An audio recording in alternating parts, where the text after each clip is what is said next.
الحمد لله نحمده ونستعينه ونستغفره ونؤمن به ونتوكل عليه ونعوذ بالله من شرور أنفسنا ومن سيئات أعمالنا من يهده الله فلا مضل له ومن يضلله فلا هادي له ونشهد أن لا إله إلا الله وحده لا شريك له وأشهد أن محمدا عبده ورسوله الذي أرسله بالحق بشيرا ونذيرا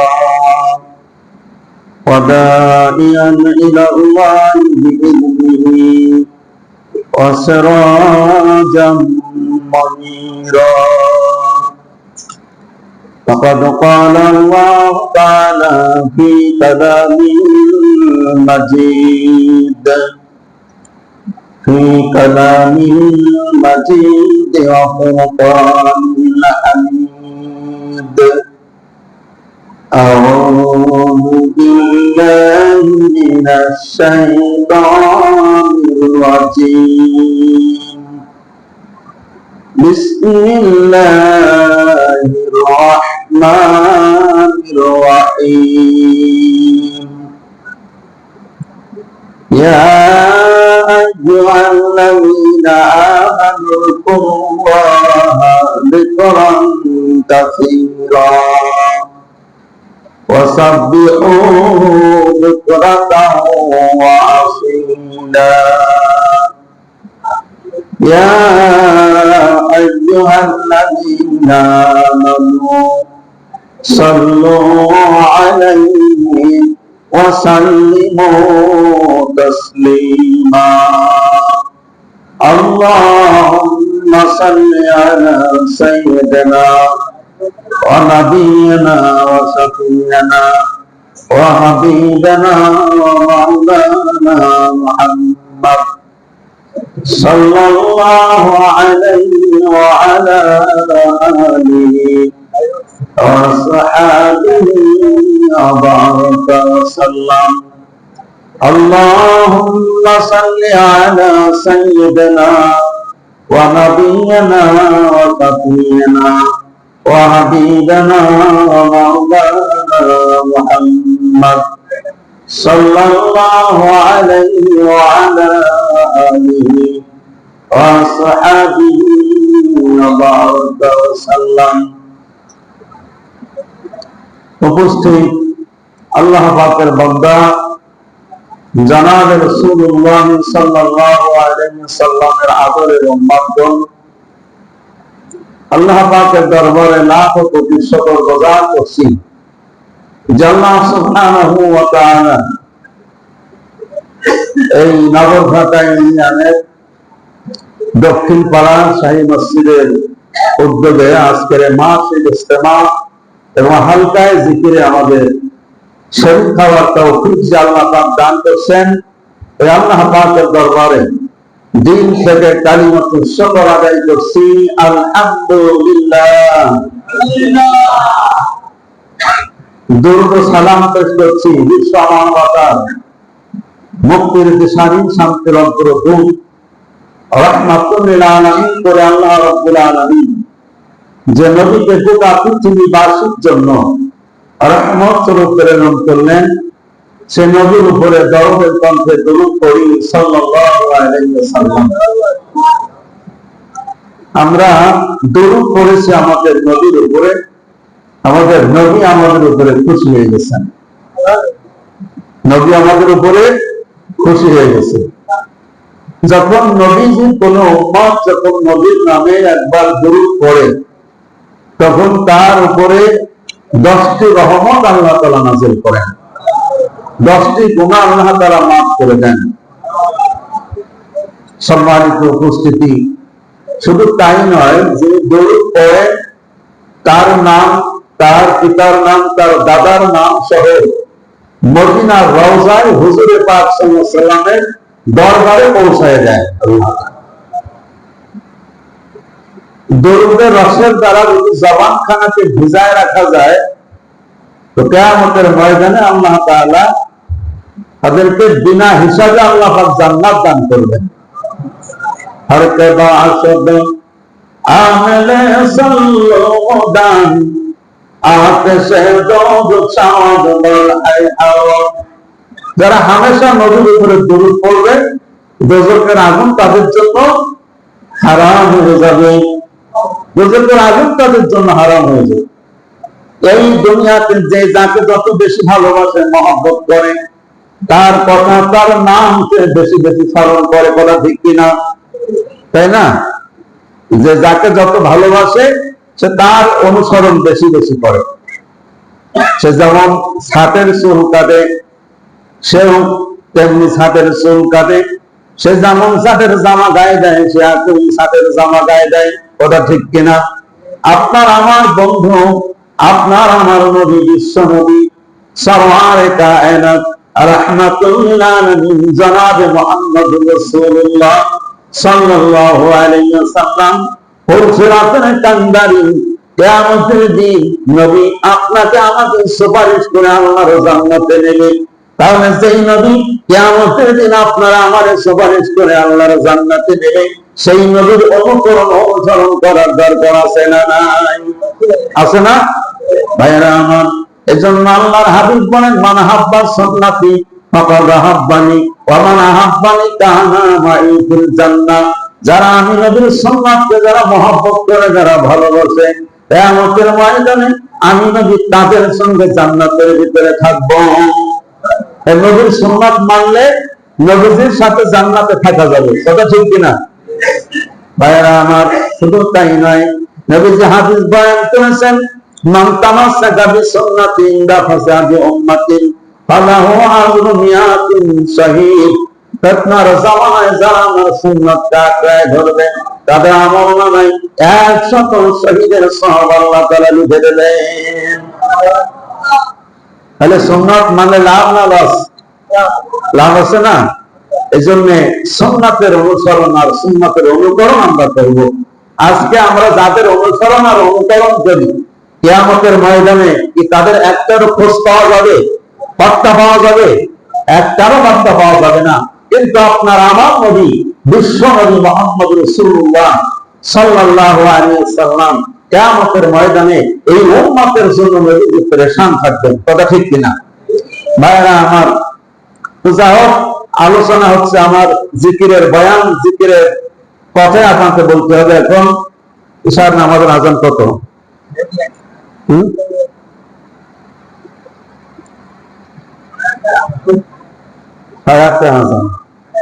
তার আগে তো শেষ করতে হবে। সম্মানিত উপস্থিতি, সম্মানিত তাওহীদি জনতা, মানুষ কাকে বলে এটা আগে আমাদের জানতে হবে। লোহার চেয়ে দামি তামা, তামার চেয়ে দামি হচ্ছে রূপা, আর রূপার চেয়ে দামি কি? হেরা মণি মুক্তা। সোনা, হেরা মণি মুক্তা এগুলা বেশি দাম। তো মাটির চেয়ে দামি হচ্ছে আগুন, আগুনের চেয়ে বেশি দামি হচ্ছে নূর। তো আল্লাহ তাআলা এই মাটির তৈরি আদমকে আল্লাহ তাআলা বেশি সম্মানিত করলেন কেন? সম্মানিত হওয়ার দরকার ছিল ফেরেশতা, যেহেতু ফেরেশতা নূরের তৈরি, কিন্তু ফেরেশতাকে সম্মানিত না করে আল্লাহ তাআলা এই মানব জাতিকে সম্মানিত করলেন। তার কারণটা আল্লাহ পাক বলছেন ওয়ালাকাদ কাররামনা বানি আদম, মানুষকে সম্মানিত করে সৃষ্টি করেছে। সম্মানিত উপস্থিতি, সম্মানিত তাওহীদি জনতা, প্রত্যেকটা মানুষের 3.5 দেহবলির বাতাসের দুধের 2 আঙ্গুল নিচে একটা গোশতের টুকরা আছে। এই গোশতের টুকরাটার নাম হলো কল, বন্তকরণ। এইটা যখন ভালো হয় তখন ওই মানুষটা ভালো হয়ে যায়, এইটা যখন খারাপ হয়ে যায় ওই মানুষটা তখন খারাপ হয়ে যায়। এই কল খারাপ হয়ে গেলে তার চোখের চাহনি খারাপ হয়ে যায়। এই কল খারাপ হয়ে গেলে তার হাতের কাজকর্ম গুলা হয় খারাপ, কল্প খারাপ হয়ে গেলে তার পায়ের চলাফেরা তাও খারাপ হয়ে যায়। কল্প খারাপ হয়ে গেলে তার এই দেহ দিমাগে যা কিছু চিন্তা ভাবনা যা কিছু করে সব খারাপ চিন্তা ভাবনা করে, খারাপ মন্তব্য করে, খারাপ কিছু এইগুলা সে তার জেহেনের ভিতরে চিন্তা ভাবনা করতে থাকে। আর এই কলকটা যখন ভালো হয়ে যায় তখন তার সমস্ত শরীরটা ভালো হয়ে যায়, তার চাহনি ভালো হয়ে যায়, তার হাতের ব্যবহার ভালো হয়ে যায়, তার পায়ের চাল চলনও ভালো হয়ে যায়। কথা ঠিক কিনা? এই জন্য বলা হয়েছে কলবহু কলবু শয়তান, তার কলবটা শয়তানিতে পরিণত হয়ে যায়। ইয়াদহু ইয়াদু শয়তান, হাত গুলা শয়তানিতে পরিণত হয়ে যায়। আইনহু আইনু শয়তান, তার চক্ষু দুটা তার শয়তানিতে পরিণত হয়ে যায়। সম্মানিত উপস্থিতি, সম্মানিত তাওহীদি জনতা, এখন এই কলটা খারাপ হয়ে গেছে। এখন এইটাকে ভালো করার জন্য একটা ঔষধ আছে। এটা ভালো করার জন্য ঔষধ আছে। যেমন সাদা জামা গায়ে দিয়ে আসছি আমি, এই সাদা জামা আস্তে আস্তে ময়লা পড়তে পড়তে এটা নোংরা হয়ে যায়, এটা কালো হয়ে যায়। কথা ঠিক কিনা? এটার সাবান দিয়ে সোলা দিয়ে পরিষ্কার করলে এইটা আবার নতুন চকচকে হয়ে যায়। আপনার আমার ওই রূপাক্রান্ত কলব, ওই গোনার মরিচিকা পড়ে যে কলবটা ময়লা হয়ে পড়েছে, ওই কলবটা পরিষ্কার করার জন্য একটা ঔষধ হচ্ছে আল্লাহ পাকের জিকির। ঔষধটা কি? আল্লাহ পাকের জিকির। লিকুল্লি শাইইন সাকালাতু ওয়া সাকালাতুল কুলুবি যিকরিল্লাহ। আল্লাহ পাকের জিকিরের অস্ত্র দ্বারা যখন আপনার আমার কলবটাকে অপারেশন করা হবে, তখন আপনার আমার কাছে ভালো লাগবে, বুঝে আসবে কোন জিনিসটা ভালো আর কোনটা খারাপ, তখন আপনার আমার বুঝে এসে যাবে। আর আল্লাহ পাকের হাবিব ফরমান, আলা ইন্না ফিল জাসাদি মুদগাতান ইযা সালুহাল জাসাদু কুল্লুহু ওয়া ইযা ফাসাদাল জাসাদু কুল্লুহু আলা ওয়া হিয়াল কলব। প্রত্যেকটা বনি আদমের 3.5 দেহ বনির বাম পাশে দুধের 2 আঙ্গুল দিছে, একটা কলবাস অন্তকরণ আছে, ওইটা গুনার মরিচিকা পড়তে পড়তে একেবারে কালো হয়ে গেছে। ওইটাকে পরিষ্কার করার জন্য একমাত্র ঔষধ হলো আল্লাহ পাকের জিকির। আলা বিযিকরিল্লাহি তাতমাইন্নুল কুলুব। যেই দিলের ভিতরে আল্লাহ পাকের জিকির আছে সেই দিলের ভিতরে শান্তি আছে, আর যেই দিলের ভিতরে আল্লাহ পাকের জিকির নাই ওই দিলের ভিতরে শান্তিও নাই। জিকির করতে করতে করতে কলবের গুনার ময়লা একদিন পরিষ্কার হয়ে যাবে। কলবের গুনার ময়লা যখন পরিষ্কার হয়ে যাবে তখন আপনার মাথায় টুপি রাখতে ভালো লাগবে, মুখে দাঁড়িয়ে রাখতে ভালো লাগবে, গায়ে সুন্নাতে লেবাস পরিধান করতে ভালো লাগবে, মাথায় পাগড়ি ব্যবহার করতে ভালো লাগবে। ভাইরা আমার, যেই রোগীর টাইফয়েড জ্বর হয়েছে ওই রোগীর মুখে আপনি যতই সন্দেশা রসগোল্লা ঢেলে দেন না কেন, ওর কাছে ভালো লাগবে না, তিতা লাগবে। কথা ঠিক কিনা? তিতা লাগবে, ওটা তার কাছে মিষ্টি লাগবে না। ঠিক যাদের কলম খারাপ হয়ে গেছে, অন্তরটা খারাপ হয়ে গেছে, ওই মানুষগুলার কাছে কোরআন হাদিসের কথা ভালো লাগে না, ওইটা ওদের কাছে তিতা লাগে। কথা ঠিক কিনা? এখন কলমটা যদি সুস্থ করে দেওয়া যায়, কিভাবে? আল্লাহ পাকের জিকিরের মাধ্যমে যদি কলমটাকে সুস্থ করে দেওয়া যায়, তাহলে ওই মানুষটার কাছে আবার কোরআন হাদিসের কথা ভালো লাগবে। বন্ধুগণ আমার, ভাইরা আমার, এজন্য আল্লাহ পাকের হাবিব জনাবে মুহাম্মদ রাসূলুল্লাহ সাল্লাল্লাহু আলাইহি ওয়াসাল্লাম একদিন খাদিজাতুল কুবরা রাদিয়াল্লাহু তাআলা আনহাকে ডেকে বলছেন, ও খাদিজা, ও খাদিজা, যখন তুমি আল্লাহ পাকের জিকির করবা তখন একটু মওতের মুরাকাবা করবা, আর মওতের মুরাকাবা করার পরে তুমি আল্লাহ পাকের জিকির শুরু করবা। খাদিজাতুল কুবরা রাদিয়াল্লাহু তাআলা আনহা জিকিরের আগে মওতের মুরাকাবা করলেন, আর মওতের মুরাকাবা করার পরে খাদিজাতুল কুবরা রাদিয়াল্লাহু তাআলা আনহা কাঁদতে লাগলেন।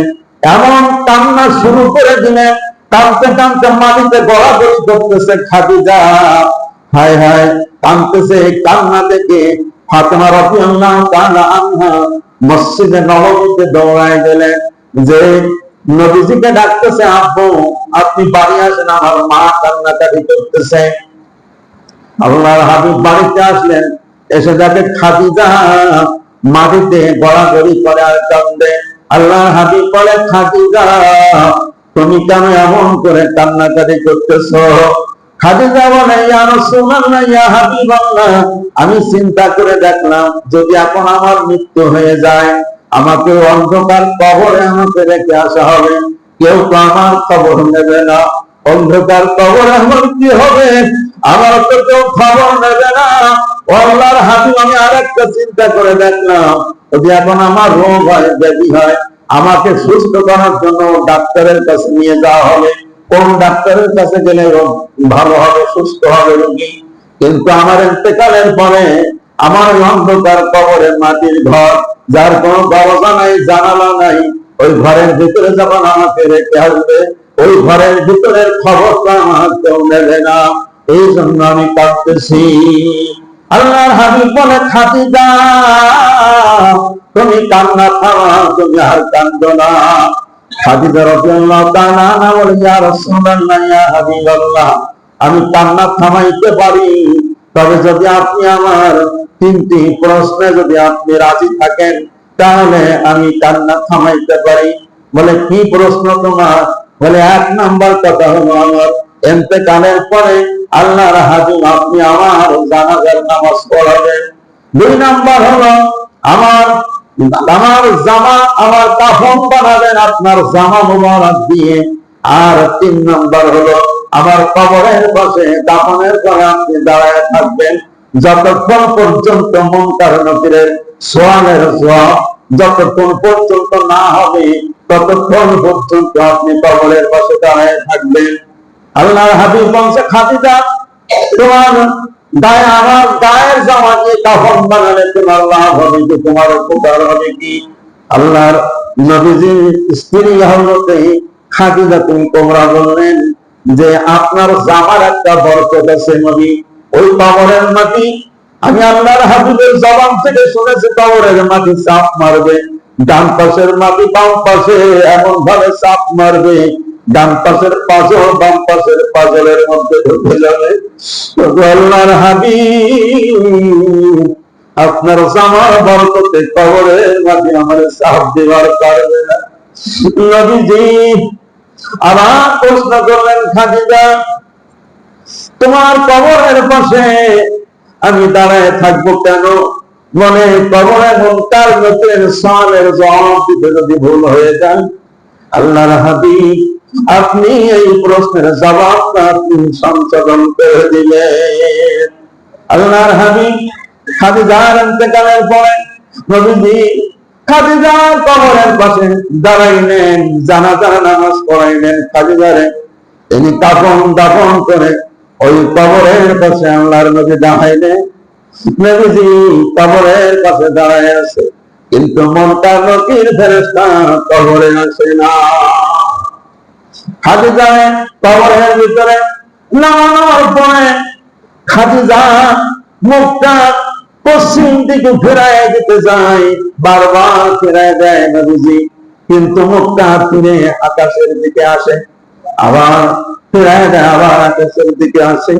আল্লাহ রাব্বুল আলামিন ডাক দিয়ে বলে, হাবিব খাদিজার মুখটা তুমি পশ্চিম দিকে ফেরাইয়া দিও না, তোমার খাদিজার মুখটা আমি আল্লাহ রাব্বুল আলামিন আমি আসমান থেকে আমি আল্লাহ চাইয়া চাইয়া দেখতেছি। খাদিজা তুমি তোমার কবরের পাশে নবী দাঁড়ানো, নবীজি দাঁড়ায় আছে, মুনকার নকির ফেরেশতা কবরে আছে, গভীর রাত হয়ে গেছে। আল্লাহ রাব্বুল আলামিন ডাক দিয়ে বলে, হাবিব এই গভীর রাত পর্যন্ত কেন তুমি খাদিজার কবরের পাশে এখনো তুমি দাঁড়ায় আছো? আমি আল্লাহ হাবিব ডাক দিয়ে বলে, আল্লাহ আমার খাদিজা প্রশ্নের জবাব যদি ভুল হয়ে যায়, ওইখানে সংশোধন করে দেওয়ার জন্য আমি দাঁড়ায় আছি। আল্লাহ ডাক দিয়ে বলে, হাবিব ও হাবিব আর দাঁড়ানো লাগবে না, খাদিজার কবরের কাছে তোমার আর দাঁড়ায় থাকা লাগবে না, তোমার খাদিজার প্রশ্নের জবাব যদি ভুল হয়ে যায়, আমি আল্লাহ নিজে তোমার খাদিজার প্রশ্নের জবাব দিয়ে দেব। তোমার খাদিজা, তোমার খাদিজা কবরের কান্না দুনিয়া থেকে কেঁদে আসছে। তোমার খাদিজার জন্য তোমার আর দাঁড়ায় থাকা লাগবে না। হাবিব যাও, যাও চলে যাও, বাড়ি চলে যাওয়ার দাঁড়ায় থাকা লাগবে না। আমার চোখের পানি এত দামি করে আল্লাহ সৃষ্টি করেছেন। এই এক ফোঁটা চোখের পানি যদি আল্লাহর ভয়ে চোখের থেকে বেরিয়ে আসে, এই চোখের পানির বিনিময়ে চোখের আগুন আল্লাহ হারাম করে দেবে। পানি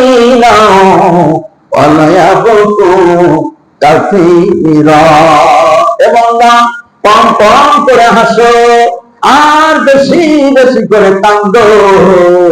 চোখের পানি ছেড়ে দিয়ে কান্দো মানুষের দরবারে। তোমার চোখের পানি এত মূল্য, তোমার চোখের পানির এত দাম, এই চোখের পানিতে জাহান্নামের আগুন নিভাইয়া দিতে পারে।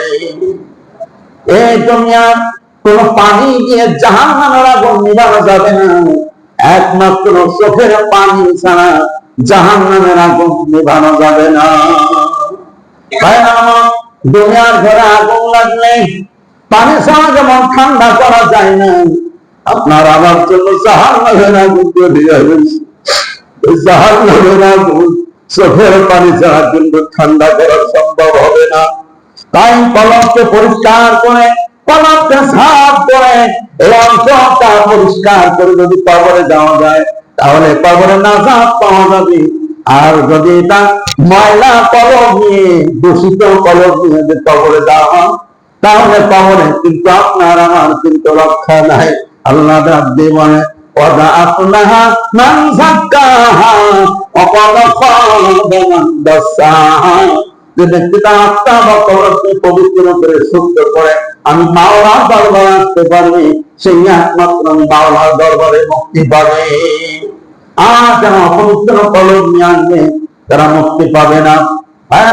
আল্লাহ ডাকতে বলে ইয়া আইয়ুহাল্লাযীনা আমানু যকুরুল্লাহা যিকরান কাসীরা ওয়া সাব্বিহুহু বুকরাতাও ওয়া আসীলা। আল্লাহ ঈমানদারদেরকে ডাকতেছেন, হে আমার ঈমানদার বান্দা বান্দিরা, তোমরা আমি আল্লাহ পাকের জিকির করো।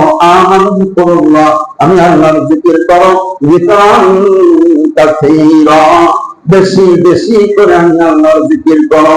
প্রত্যেকটা ইবাদতের একটা সীমানা আল্লাহ পাক নির্ধারণ করে দিয়েছেন। এই যে মাগরিবের 3 রাকাত ফরজ নামাজ আদায় করলাম, মাগরিবের 3 রাকাত ফরজ পড়েছি, যদি 4 রাকাত পড়া হয় তাহলে হবে না? হবে? 4 রাকাত পড়লে হবে না, 3 রাকাত 3 রাকাতে পড়তে হবে। রমজান মাসে 1 মাস রোজা রাখছি আমরা, ওইখানে যদি কেউ মনে করে আমি আরো 10 দিন বাড়ায় রাখবো, হবে? হবে না। যেহেতু ওখানে আল্লাহ একটা নেতার একটা পরিমাণ আল্লাহ পাক নির্ধারণ করে দিয়েছেন। আল্লাহ পাক যে সীমানা নির্ধারণ করে দিয়েছেন তার উপরে যাওয়া যাবে না। কিন্তু আল্লাহ রাব্বুল আলামিন দুইটা ইবাদতের সীমানা আল্লাহ নির্ধারণ করে নাই। একটা হলো জিকিরের সীমা, আর একটা হলো কান্নার সীমা। আল্লাহ বলতে পারি আদাকু কালিলা ওয়াল ইয়াবকু কাসীরা, এবং কম কম হাসো আর বেশি বেশি করে কান্দো। আর আল্লাহ বলছে উযকুরুল্লাহ যিকরান কাসীরা, বেশি বেশি করে আল্লাহ পাকের জিকির করো, বেশি বেশি করে আল্লাহ জিকির করতে থাকো। ওয়াসাব্বিহুহু বুকরাতাও ওয়া আসীলা, সকাল এবং সন্ধ্যা এই 2টা বেলা তোমরা একটু বেশি বেশি করে আমি আল্লাহ পাককে ডাকতে থাকো, একটু বেশি বেশি করে আমি আল্লাহ পাকের জিকির করো। আল্লাহ জিকির করে দেখেন, আল্লাহ পাকের জিকির করে দেখেন, জিকিরের মধ্যে মজা আছে না নাই? জিকিরের মধ্যে স্বাদ আছে না নাই? রসগোল্লা গামলায় ভরা থাকে, ওইটা যতক্ষণ ওখানে গালে না দেওয়া হবে ততক্ষণ পর্যন্ত মজা অনুভব করা যাবে না। কথা ঠিক কিনা? বন্ধুরা আমার, ভাইয়া আমার, এক আল্লাহ পাকের উনি বলতেছেন আল্লাহ আল্লাহ ইসে শিরিন ইস্তেনাম শিরে শাস্ত্র মিতুনা জানাম কামা। আল্লাহ আল্লাহ নামের মধ্যে এত মধু, আল্লাহ আল্লাহ নামের মধ্যে এত মজা, দুবার চিনি একসঙ্গে মিশ্রিত করে খাইলে অন্তরখানা যখন যেমন মধুময় করে তোলে, তেমনি ভাবে যারা আল্লাহ পাকের জিকির করে তাদের অন্তরটা দুবার চিনির ন্যায় মধুময় করে তোলে। এজন্য বেশি বেশি করে আল্লাহ পাকের জিকির করব। যে পাত্রে চা থাকে সে পাত্র কাজ করলে চাই পড়ে, দুধের পাত্র কাজ করলে দুধ পড়ে, মধুর পাত্র কাজ করলে মধু পড়ে, শরবতের পাত্র কাজ করলে শরবত পড়ে, পেশাবের পাত্র কাজ করলে পেশাব পড়ে। কথা ঠিক কিনা? যে অন্তরের ভিতরে আল্লাহ পাকের জিকির দ্বারা ভরা থাকবে, ওই অন্তরওয়ালা মানুষটা যখন মওতের বিছানায় যখন হুসুক খেয়ে পড়ে যাবে, তখন ওই মানুষটা জবান দিয়ে আল্লাহ পাকের জিকির চালু হয়ে যাবে। কথা ঠিক কিনা? আমার মওতের সময় যদি আল্লাহর জিকির জবান থেকে চালু হয়ে যায়, তাহলে ওই মানুষটাকে আল্লাহ পাক কিয়ামতের দিন আল্লাহ বিনা হিসাবে আল্লাহ জান্নাত দিয়ে দেবে। এজন্য ভাইরা আমার, আপনার আমার জবানখানাকে জিকিরের রসের দ্বারা ভেজায় রাখতে হবে। লা ইয়াযালু লিসানুকা রাতবান মিন যিকরিল্লাহ। আল্লাহর হাবিব বলেন, আমার উম্মতেরা, তোমাদের জিহ্বাখানা যেন একটা মুহূর্ত আমার জিকির থেকে যেন খালি না থাকে। জিকিরের রসের দ্বারা জবানখানা ভেজায় রাখা যায়, কিয়ামতের দিন আল্লাহ বিনা হিসাবে আল্লাহ জান্নাত দিয়ে দেবে। তাই আসুন এখন আমরা ওই আল্লাহ পাকের দরবারে আমরা কিছুক্ষণ জিকির করব। তবে জিকির করার কিছু নিয়ম তান্ত্রিক